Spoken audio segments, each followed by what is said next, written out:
Class 11, as you were saying that one sums from worksheet not done, and that day in my online offline classes also two sum we haven't done due to the lack of time. So today's video we will do that two sum plus the sum from that worksheet. Sum number 8 or 9 we will do, that means which you are telling that day we haven't done, that we will do. And if time remaining we will do few more sum from the friction. So we are doing the remaining part of the frictions numericals problems, or we can say that remaining part of the worksheet question from friction. So in the description box I will give specifically what we are discussing here. You can go through that things for that question, and solution part, as you know, you need to go through that video. So let's start the class. So another question I am telling, a system consists of three masses who are M1, M2 and M3 connected by a string. Passing over pulley P, the mass M1 hang freely and M2, M3 are on the rough horizontal table. Coefficient of friction given mu. The pulley frictionless and massless. Calculate the downward acceleration. Here is a diagram given. Let's see. Let's draw the diagram first. That will help you a lot. So according to the diagram, this is the diagram given where here we are having a pulley. This is our pulley. Here one mass. Here another mass situated, and through the pulley one mass is hanging over here. Clear? This is the situation. Now according to the problem there are three masses. Who are they? This is M1, this is M2, this is M3. Clear? I need to calculate the downward acceleration and the coefficient of friction on this surface given what? Mu. Clear? They are connected in string. Okay, no problem. Passing pulley frictionless. Now what I need to consider, also given one condition, that is M1 equal to M2 equal to M3 equal to M. So this condition I will apply afterwards. Now according to the diagram, the whole system moving towards this direction with a acceleration A. Clear? So if, as we know, now coming to the sum.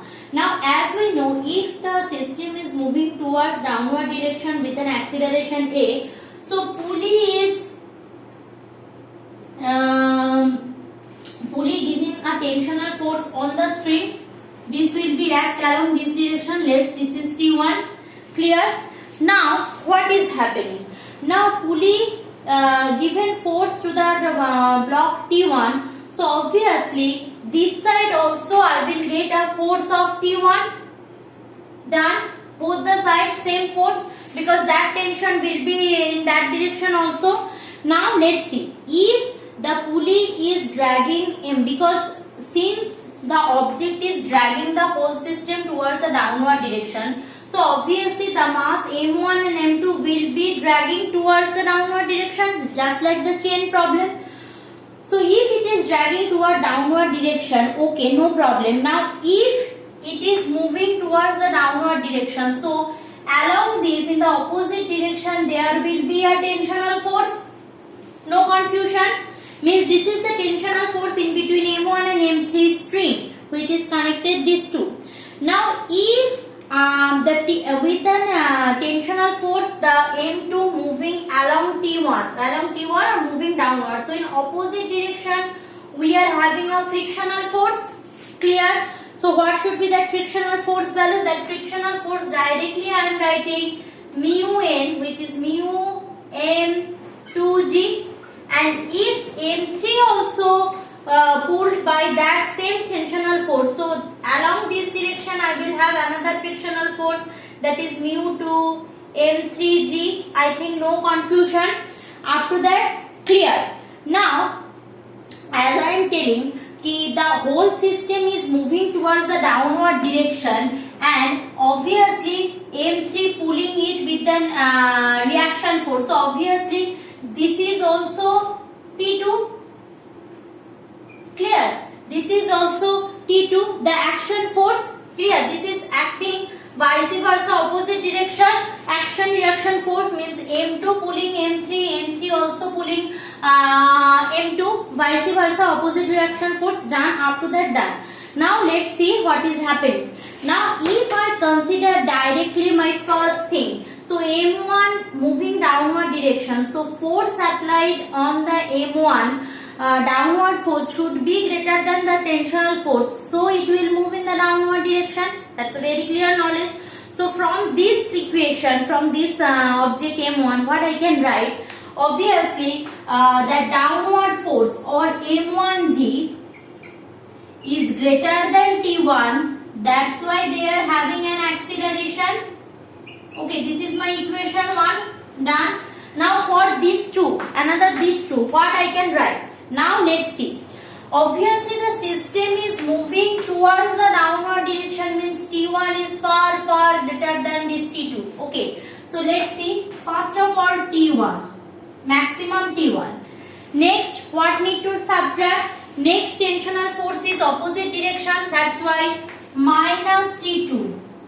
Okay, then what is happening? Then this direction, if this is pulling along this, so mu M2G in the opposite direction.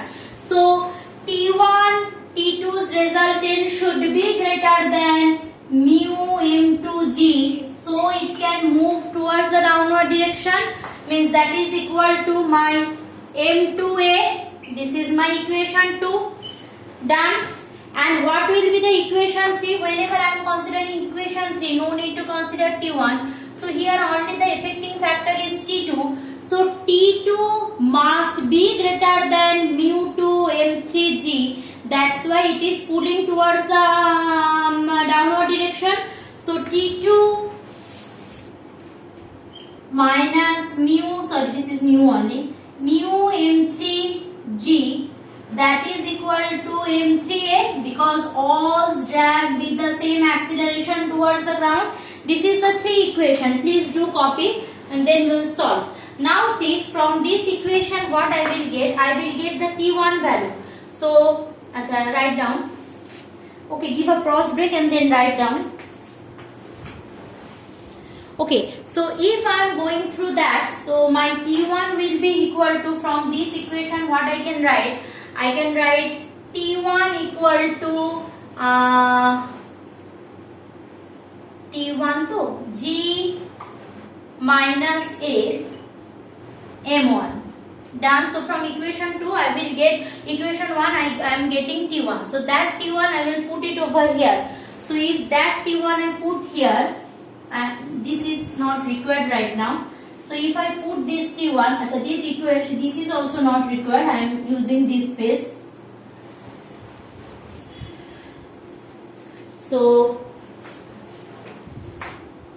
G minus A M1 minus T2 minus mu M2G, that is equal to M2G. Now from our equation what I know, that condition, that's corner side I had written condition. Condition is that M1, M2, M3 all are equal to M. Clear? So that condition I will use here and I will solve the equation. That is the continuation part in the next video.